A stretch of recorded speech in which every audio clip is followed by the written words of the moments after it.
সালাম সাসা সালাম তোমার প্রিয় সৌরভ, আমি যখন তোমাকে লিখছি তখন জোয়ারের জল সরে যাচ্ছে আর আমার শিকড়গুলো লবণ আর রোদের মধ্যে পড়ে থাকছে, শুকোচ্ছে, পুড়ছে। আমাদের তো অনেক দিনের পরিচয়। আমি তোমাকে ছোট থেকে বড় হতে দেখেছি।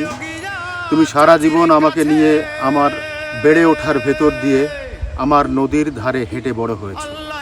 তুমি সব সময় খুব শান্তভাবে আমার ছায়ার ভেতর দিয়ে হেঁটেছ, মন দিয়ে সব কিছু অনুভব করেছ। এর জন্য আমি তোমার কাছে কৃতজ্ঞ যেন।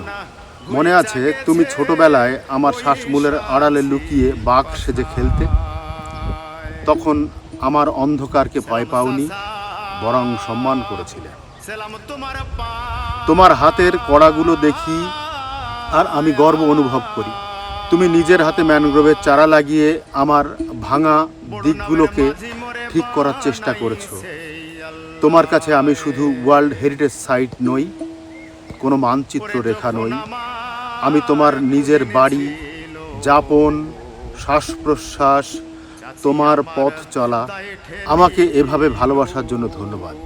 কিন্তু সৌরভ, এখন আমার খুব কষ্ট হচ্ছে, শ্বাসকষ্ট। এখানকার ঝড়গুলো খুব ভয়ঙ্কর হয়ে উঠেছে। আজকাল আর চিনতেই পারি না। আগের থেকে অনেক বেশি বেশি ঘূর্ণিঝড় আসে আর খুব তাড়াতাড়ি আমাকে ক্ষতবিক্ষত করে দিয়ে যায়। পাতা ছিঁড়ে যায়, ডালপালা ভেঙে যায়। সমুদ্রের জল ক্রমশ বাড়ছে আর জলের ভেতর লবণটা যেন খুব বেড়ে গেছে। এই নোনতা জলে আমার শিকড় জ্বলে যাচ্ছে, পুড়ে যাচ্ছে আর মাটির মিষ্টি জল নষ্ট হয়ে যাচ্ছে, যা আগে আমরা ভাগ করে নিতাম। আমি বুঝতে পারি না দূরের পৃথিবীতে কি হচ্ছে, কেন এত গরম বাড়ছে, কেন বরফ গলে সেই জল আমার দিকে চলে আসছে। পৃথিবী এত অস্থির কেন? বাঁধ ভেঙে যাচ্ছে, মাটি ধীরে ধীরে সরে যাচ্ছে, আমার পায়ের তলা থেকে ক্ষয়ে যাচ্ছে সব। এসব আমি আর সহ্য করতে পারছি না।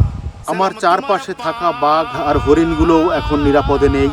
তাদের থাকার জায়গা ধীরে ধীরে জলে ডুবে যাচ্ছে।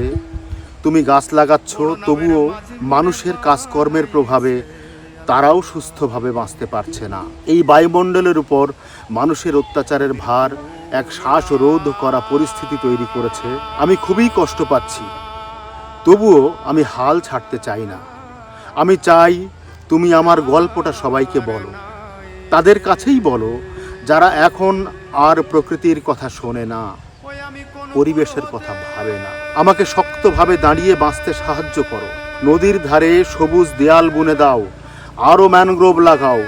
এই শিকড়গুলোই আমার আঙুল। আমি যেন সে আঙুল দিয়ে মাটিকে আরো শক্তভাবে আঁকড়ে ধরতে পারি। সবাইকে বলো আমি বাঁচলে তারাও বাঁচবে। আমি যদি না থাকি, সমুদ্র কিন্তু থেমে থাকবে না। একবার আমি যদি ভেঙে পড়ি, সমুদ্র আর সীমানায় থেমে থাকবে না। তুমি এখনো আমার পাশে আছো, কাদামাটির মধ্যে দাঁড়িয়ে।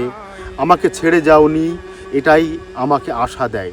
আমি জানি ঝড় এলে তুমি আমার হয়ে কথা বলবে। আমরা বহুদিন একসঙ্গে জড়িয়ে আছি সৌরভ। তোমার পূর্বপুরুষের হাড় আমার মাটির সঙ্গে মিশে আছে, আর আমার দেওয়া অক্সিজেন তোমার শরীরে আছে। যতদিন তোমার মতো মানুষ থাকবে আর অরণ্যকে ভাইয়ের মতো মনে করবে, আমি বিশ্বাস করি এই বাড়তে থাকা জোয়ারকে সামলে নেওয়ার একটা পথ খুঁজে পাব। আমরা একসঙ্গে এই বিপদটা সামলাতে পারবই। নোনতা বাতাসের গন্ধ আর পাতার মৃদু শব্দ নিয়ে তোমার নিজের অরণ্য সুন্দরবন। কিনার নাই রে।